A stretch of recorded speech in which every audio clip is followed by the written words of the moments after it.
Hello student, welcome to Bikash IQ.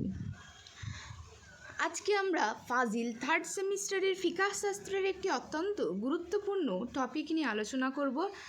আমাদের আজকের বিষয় হলো আল আলামাতুল ইজিন সাগরাতু ওয়াল বালিগাতুল ওয়া কাফিয়াতুল ইস্তিজান, অর্থাৎ অপ্রাপ্তবয়স্ক এবং প্রাপ্তবয়স্ক নারীর অনুমতির লক্ষণ এবং অনুমতি গ্রহণের সঠিক পদ্ধতি। আমরা জানি বিবাহ ইসলামের একটি পবিত্র গুরুত্বপূর্ণ বিধান, আর এই পবিত্র বন্ধনে একজন নারীর সম্মতি অত্যন্ত মূল্যবান। ইসলামী শরীয়তের কুমারী, বিবাহিতা এবং অপ্রাপ্তবয়স্ক মেয়ের সম্মতি গ্রহণের জন্য সুস্পষ্ট বিধান রয়েছে। কোন অবস্থায় নীরবতা সম্মতি হিসাবে গণ্য হবে, কখন স্পষ্টভাবে সম্মতি জানাতে হবে এবং কিভাবে অভিভাবক সঠিকভাবে অনুমতি গ্রহণ করবেন, এই সব বিষয়ে আজকে আমরা বিস্তারিত আলোচনায় জানব। যেহেতু তোমাদের সামনে রয়েছে এমসিকিউ পরীক্ষা, তাই আজকের ক্লাসটি সম্পূর্ণ এমসিকিউ ভিত্তিক এবং এক্সাম ওরিয়েন্টেডভাবে সাজানো হয়েছে, যাতে তোমরা খুব সহজভাবে গুরুত্বপূর্ণ তথ্যগুলি মনে রাখতে পারো এবং পরীক্ষায় আত্মবিশ্বাসের সঙ্গে উত্তর দিয়ে আসতে পারো। আর যদি তোমরা এই সম্পূর্ণ নোটটি পেতে চাও, তাহলে স্ক্রিনে দেওয়া হোয়াটসঅ্যাপ নাম্বারে যোগাযোগ করো। আর যদি তোমরা বিকাশ আইকিউতে প্রথম এসে থাকো, অবশ্যই চ্যানেলটি সাবস্ক্রাইব করে নাও এবং বেল আইকনটি অন করে রাখো, যাতে আমাদের প্রতিটি শিক্ষামূলক ক্লাস নোটিফিকেশন সবার আগে তোমার কাছে পৌঁছায়। চলো এবার ক্লাসটা শুরু করি। বলছে অসমতুহা অদিহতুকা বুকাউহা বিলা সৌতিন ইজিন, অর্থাৎ তার নীরবতা, তার হাসি এবং শব্দহীন কান্না এইসবই সম্মতির লক্ষণ। অমাহু রদ্দুহীন ইস্তিজানিহি, অর্থাৎ অনুমতি চাওয়ার সময় তার উত্তর বা প্রতিক্রিয়াও সম্মতির অন্তর্ভুক্ত। বলছে আউ বাদাল বুলুগিল খাবারিল ইলাইহা, তবে তার কাছে বিয়ের খবর পৌঁছানোর পর, অর্থাৎ সেই মেয়েটার কাছে বিয়ের খবর পৌঁছানোর পর বিশর্তি তসমিয়াতিল জৌজি, তবে শর্ত হলো পাত্রের নাম উল্লেখ করতে হবে। যখন কোনো মেয়ের কাছে বিয়ের খবর পৌঁছাবে, তবে সেখানে একটা শর্ত রয়েছে, সেই শর্তটা হলো পাত্রের নাম অবশ্যই উল্লেখ করতে হবে। বলছে লিল মাহরি ফিহিমা অহুয়া সাহি, কিন্তু এক্ষেত্রে মোহর উল্লেখ করা শর্ত নয়, আর এটাই হচ্ছে বিশুদ্ধ অভিমত। বলছে পাত্রের নামটা উল্লেখ করতে হবে, কিন্তু মোহর উল্লেখ না করলেও হবে। বলছে আসামিরু ফি সামতিহা রাজিউ ইলাইহি বিক্রিল বালিগ, তার নীরবতা এখানে সর্বনামটি প্রাপ্তবয়স্ক কুমারী মেয়েকে নির্দেশ করে। অর্থাৎ আমরা পাবো যে নীরবতা মানে তার চুপ থাকা, বিয়ের সময় তার চুপ থাকাটা, এটা এই সর্বনামটা, এই কথাটা শুধু প্রাপ্তবয়স্ক মেয়েকে নির্দেশ করে। কিন্তু যার বিবাহ হয়ে গেছে একবার, কিন্তু তাকে আর চুপ থাকলে হবে না, তাকে ডাইরেক্টলি উত্তর দিতে হবে মুখে। বলছে ফাইজাস্তিজানিহাল অলিয়ু, যখন অভিভাবক অর্থাৎ অলি তার কাছে অনুমতি প্রার্থনা করবে, অর্থাৎ করেন, যখন অভিভাবক একটা মেয়ের কাছে অনুমতি প্রার্থনা করে, বলছে ফাসাকাতাত আও দহিকাত কানা রিদা, তখন সে নীরব থাকে বা হাসে, তা সম্মতি হিসাবে গণ্য হবে। এটা কোন মেয়ের কথা বলছে? যে মেয়েটা প্রাপ্তবয়স্ক, অর্থাৎ যার একবারও বিয়ে হয়নি। বলছে ওয়াইজা বালাগা ইলাইহিল খাবারি নিকাহা ফাসাকাতাত ফাহুয়া রিদা, আর যদি তার কাছে তার বিয়ের সংবাদ পৌঁছে যায় এবং সে নীরব থাকে, তবুও সম্মতি বলে বিবেচিত হবে।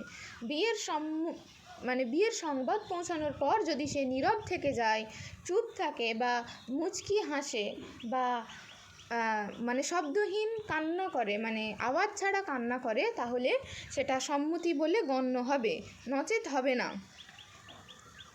বলছে লাকিন তাশতারাতা তাসমিনিয়াতিজ জাওজি,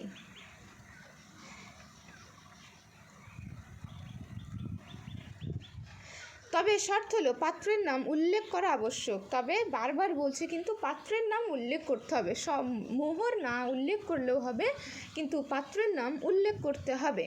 হাত্তা লাউলাম ইউজকিরি জাউজু ফাসুকুহা ওয়ালা ইয়াকুনু রিদা। বলছে এমনকি যদি পাত্রের নাম উল্লেখ না করা হয় তাহলে তার নীরবতা সম্মতি বলে গণ্য হবে না। যদি পাত্রের নাম উল্লেখ করা না হয় তাহলে তার নীরবতা সম্মতি বলে গণ্য হবে না। বলছে ওয়ালা ইউস্তারাজু জিকরুল মোহর, বলছে আর মোহর উল্লেখ করা আবশ্যক নয়। আমরা এবার একটু আলোচনা দেখে নিই, একটু আমরা জরুরি আলোচনাটা দেখে নিই। আমরা লাইন বাই লাইন দেখেছি, এরপর আমরা একটু বিস্তারিত জানার চেষ্টা করি।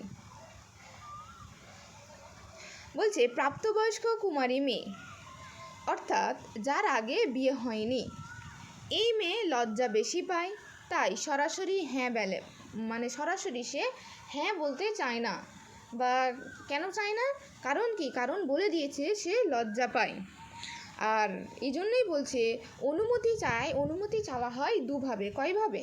মনে রাখবো অবশ্যই, মোস্ট ইম্পর্টেন্ট, পরীক্ষায় এমসিকিউ চলে আসতে পারে এরকম। কয়ভাবে? দুইভাবে, তিনভাবে, চারভাবে।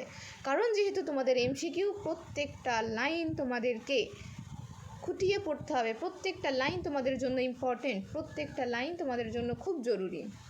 তাহলে দুইভাবে, চলো আমরা দেখে নিই। নাম্বার 1 বলছে মুখে বলা, মুখে স্পষ্টভাবে বলতে হবে। কীরকম? যে হ্যাঁ আমি রাজি, ঠিক আছে, স্পষ্ট বলতে হবে। আর নাম্বার 2 হচ্ছে বলছে চুপ থাকা, ঠিক আছে। মানে কেমন? ধরো বাবা জিজ্ঞাসা করলো যে এই ছেলের সাথে তোমার বিয়ে দেবো, তুমি রাজি? মেয়ে যদি চুপ থাকে, হেসে দেয় বা মুচকি হাসে, শব্দ ছাড়া কান্না করে, এগুলি সব সম্মতি হবে, সম্মতির লক্ষণ, তাই সেটা রাজি হবে। কেন চুপ থাকলে রাজি ধরা হয়? কারণ কি? কারণ হচ্ছে কুমারী মেয়েরা লজ্জায় হ্যাঁ বলে না, কিন্তু না হলে সে কী করতো? সরাসরি বলে দিত যে আমি রাজি নয়। কিন্তু হ্যাঁ হলে তার একটু লজ্জাটা বেশি, তাই সে বলে না। হয় মুচকি হাসে, নয় শব্দ ছাড়া কান্না করে, আর নয় কি থাকে? চুপ থাকে। এই তিনটেই হচ্ছে সম্মতির লক্ষণ। এটা কার জন্য? এটা প্রাপ্তবয়স্ক কুমারী মেয়ের জন্য, যার আগে বিয়ে হয়নি। তারপর বলছে কখন রাজি না। তাহলে কখন রাজি? যদি চুপ থাকে, হেসে দেয় বা মুচকি হাসে, শব্দ ছাড়া কান্না করে, এগুলো। আর কখন রাজি নয়? বলছে জোরে কান্না করা, ঠিক আছে, জোরে কান্না রাজি নয়।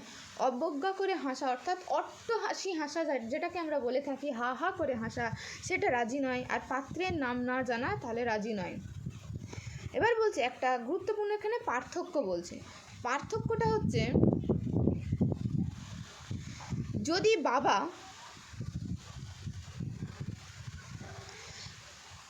বাবা বা কাছের কোনো অভিভাবক জিজ্ঞেস করে তাহলে চুপ থাকলেই রাজি, ঠিক আছে। আর যদি তার অপরিচিত লোক হয়, ঠিক আছে, দূরের অভিভাবক যদি জিজ্ঞাসা করে তাহলে চুপ থাকলে চলবে না, মুখে বলতে হবে। কারণ সে হয়তো লজ্জায় নয়, বরং পাত্তা দিচ্ছে না। কারণটা কি? সে লজ্জা নয়, কি করছে না? পাত্তা দিচ্ছে না। তাহলে আর একটা আমরা মাসালা এখানে পেলাম যে যদি কোনো অভিভাবক, কাছের যদি অভিভাবক হয়, নিজের অভিভাবক হলে তাহলে কিন্তু চুপ থাকলে হবে। কিন্তু যদি অপরিচিত লোক হয়, দূরের কোনো যদি অভিভাবক হয়, তাহলে চুপ থাকলে চলবে না। এবার বলছে প্রাপ্তবয়স্ক বিবাহিতা নারী, ঠিক আছে, আগে বিয়ে হয়েছে, যারা একবার আগে বিয়ে হয়ে গেছে, তার কি এরা লজ্জা পায় না, ঠিক আছে। এরা কি খুব কম লজ্জা পায়, কারণ তার একবার বিয়ে অলরেডি হয়ে গেছে। তাহলে কি করতে হবে? স্পষ্টভাবে বলতে হবে আমি রাজি, অথবা এমন কাজ করতে হবে, ঠিক আছে, যেমন স্বামীর কাছে মোহর চাওয়া বা স্বামীর সাথে থাকতে রাজি হওয়া ইত্যাদি। আর কি করলে হবে না? চুপ থাকলে চলবে না, হাসলে চলবে না, এবং কান্না করলেও চলবে না। এগুলো কোনোভাবেই সম্মতির লক্ষণ নয়। তাহলে আমরা দেখলাম যার প্রাপ্তবয়স্ক যদি একবারও বিয়ে না হয় তাহলে তার জন্য মুচকি হাসলে এবং চুপ থাকলে আর শব্দ ছাড়া কান্না করলে রাজি হিসাবে ধরতে হবে। তবে একটা শর্ত আছে, যদি কাছের অভিভাবক হয় যদি তাহলে মানে হবে, কিন্তু যদি দূরের কোনো আত্মীয় হয় তাহলে কিন্তু হবে না, তাহলে তাকে স্পষ্টভাবেই বলতে হবে। আর যার একবার বিয়ে হয়ে গেছে তাকে চুপ থাকলে চলবে না, হাসলেও চলবে না এবং কান্না করলেও চলবে না, তাকে স্পষ্টভাবে বলতে হবে যে আমি রাজি। হ্যাঁ, কেন কি? কারণ কি, সে আগে বিয়ে করেছে তাই তার লজ্জা কম। পরিষ্কার তাকে কথা বলে বলতে হবে যে আমি রাজি কি না। আর অপ্রাপ্তবয়স্ক মেয়ের নিয়ম কি? অভিভাবক অর্থাৎ বাবা বিয়ে দিতে পারে, মেয়ের অনুমতি লাগবে না। এর আগে আমরা দেখেছি অনুমতি কার লাগে এবং কার লাগে না। যদি তোমরা এর আগের ক্লাসগুলো যদি দেখে না থাকো অবশ্যই এর আগের ক্লাসগুলো দেখে আসো। পরে কি হবে, ঠিক আছে, যদি বাবা একটা অপ্রাপ্তবয়স্ক মেয়ের বিয়ে দিয়ে দেয়, পরে কি করা যায়? পরে যখন তারা বড় হবে তখন তাকে জানানো হবে এই বিষয়টি। যদি সে চুপ থাকে তাহলে রাজি, আর যদি না বলে তাহলে না বললে তাহলে রাজি নয়। অনুমতি চাওয়ার সঠিক পদ্ধতি বলছে, অনুমতি বাবা একটা অভিভাবক একটা বলি কীভাবে অনুমতি চাইবে তার ছেলের সম্পর্কে তার মেয়ের কাছে। ঠিক আছে, অভিভাবক কি করবে? ছেলের সম্পর্কে পরিষ্কার বলবে। কি বলবে? ছেলের নাম, তার পরিচয়, কেমন মানুষ, যেন একটা মেয়ে বুঝতে পারে। ঠিক আছে, যেন একটা মেয়ে তার সম্পর্কে সম্পূর্ণ ডিটেলস ধারণা নিতে পারে। আর মোহর উল্লেখ করা কিন্তু কোনো জরুরি নয়, তবে পাত্রের নাম অবশ্যই উল্লেখ করতে হবে, এটা বিশুদ্ধ মত। চলো এবার আমরা কিছু এমসিকিউ দেখে নিই। নাম্বার 1 বলছে, প্রাপ্তবয়স্ক কুমারী মেয়ের নীরবতা কি নির্দেশ করে? যদি তোমরা ক্লাসটি ভালো করে মনোযোগ সহকারে করো তাহলে অবশ্যই এমসিকিউগুলো অ্যাটেন্ড করতে পারবে। সম্মতি। 2 নম্বর, কুমারী মেয়ে কোনটি সম্মতির নির্দেশ নয়? কুমারী মেয়ের হচ্ছে জোরে কান্না হচ্ছে নির্দেশ নয়। নাম্বার সি, জোরে কান্না নির্দেশ নয়। 3 নম্বর বলছে, ইজিন সরিহ বলতে কি বোঝায়? ইজিন সরিহ বলতে স্পষ্টভাবে মুখের সম্মতিকে বোঝানো হয়েছে। 4, ইজিন আল হালিয়ু বলতে কি বোঝানো হয়েছে? নীরব সম্মতিকে বোঝানো হয়েছে। 5 নাম্বার বলছে, কুমারী মেয়ের ক্ষেত্রে কোনটি যথেষ্ট? কুমারী মেয়ের ক্ষেত্রে নীরবতা বা হাসি যথেষ্ট। কেমন হাসতে হবে? শব্দ অর্ধ হাসি হাসলে চলবে না, মুচকি হাসতে হবে। নাম্বার 6, প্রাপ্তবয়স্ক বিবাহিতা নারীর অনুমতি কিভাবে হবে? অনুমতি হবে স্পষ্টভাবে মুখে বলতে হবে। নাম্বার 7, বিবাহিতা নারীর ক্ষেত্রে কোনটি গ্রহণযোগ্য নয়? কোনটি গ্রহণযোগ্য নয়? চুপ থাকাটা কিন্তু গ্রহণযোগ্য নয়। বিবাহের ক্ষেত্রে তাকে স্পষ্টভাবেই বলতে হবে, এর আগেও আমি অনেকবার বলেছি। নাম্বার 8, অপ্রাপ্তবয়স্ক মেয়ে বিয়ের অনুমতি কার প্রয়োজন? অপ্রাপ্তবয়স্ক মেয়ের ক্ষেত্রে অভিভাবকের প্রয়োজন। নাম্বার 9, অপ্রাপ্তবয়স্ক মেয়ের অনুমতি প্রয়োজন নেই, অর্থাৎ অভিভাবক দিতে পারে। 10 নাম্বার বলছে, পাত্রের নাম উল্লেখ না করলে কি হবে? পাত্রের নাম উল্লেখ না করলে সম্মতি ধরা হবে না। 11 নাম্বার বলছে, মোহর উল্লেখ করা কি? মোহর উল্লেখ করা হচ্ছে জরুরি নয়। এর আগেও আমরা বলেছি পাত্রের নাম উল্লেখ করতে হবে, কিন্তু মোহর উল্লেখ করা জরুরি নয়। 12 নম্বর, কুমারী মেয়ে জোরে কান্না করা কান্না কি বোঝায়? কুমারী মেয়ে জোরে কান্না হচ্ছে অসম্মতির লক্ষণ, অর্থাৎ যদি সে আস্তে কান্না করে তাহলে শব্দ ছাড়া কান্না করলে তাহলে সম্মতি, কিন্তু জোরে কান্না করলে কিন্তু সম্মতি হবে না। 13 নম্বরে বলছে, দূরবর্তী অভিভাবকের ক্ষেত্রে কি প্রয়োজন? দূরবর্তী অভিভাবকের ক্ষেত্রে স্পষ্ট মৌখিক সম্মতি প্রয়োজন, অর্থাৎ মুখে স্পষ্টভাবে বলতে হবে। 14 নম্বর হচ্ছে, কুমারী মেয়েরা কেন চুপ থাকে? কারণ কি? কারণ হচ্ছে লজ্জা পায়। এর আগেও আমি কারণ বলে দিয়েছি।